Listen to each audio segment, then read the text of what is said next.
What's up guys, how you all doing?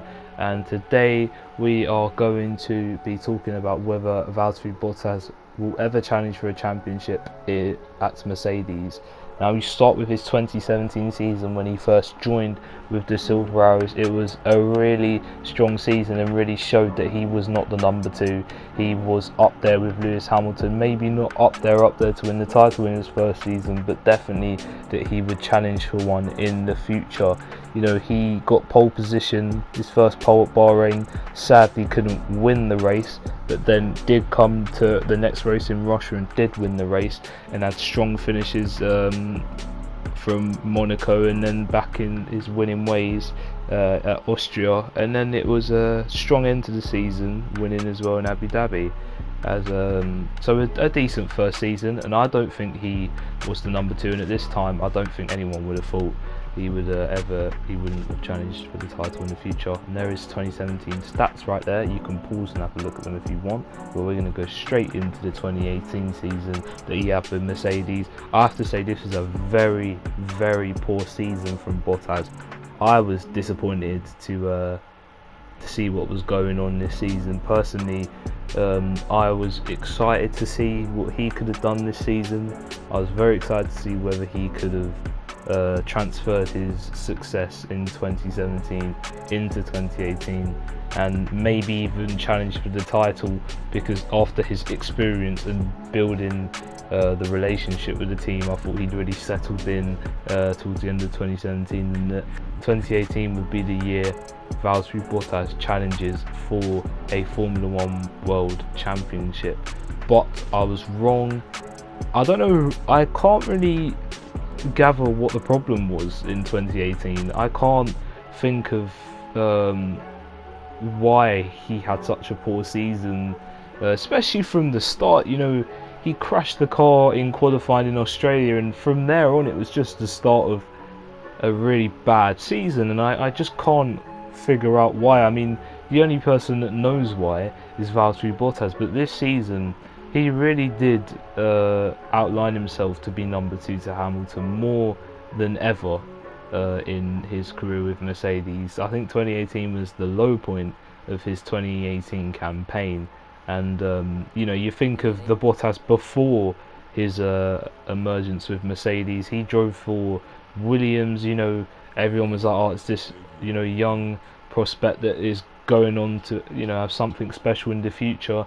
You know, he did really good things at Williams, loads of podiums, a couple of really good results in his career there. Comes to Mercedes, has a really good first season, and you know, I expected with the good season he had, he would have really mounted a challenge to Lewis Hamilton in 2018. But it was a shame that he didn't.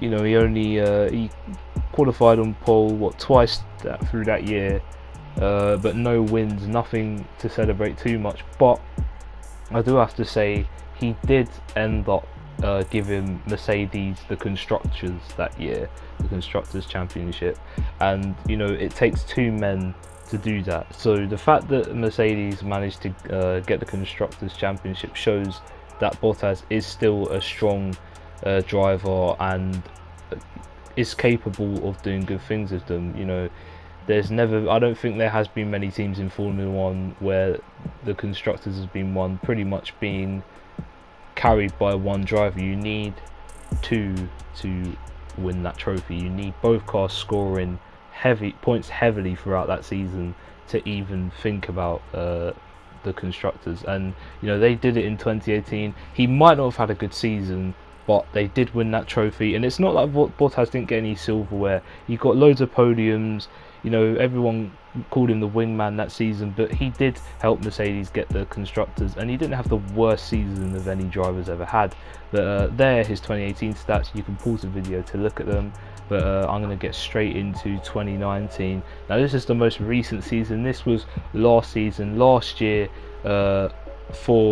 for me when this video was made, obviously from last year. And what can I say, it was a much better start to the season from Valtteri. I mean, he came into Australia, he was second on the grid, and I was excited. I was like, this is more like it. He's right alongside there for the alongside his teammate, and you know, we all know what he went on to do. He went on to win that race, and he won it in such fashion. It was a really good race, and he continued that dominance and that momentum all the way up to, I would say, Silverstone.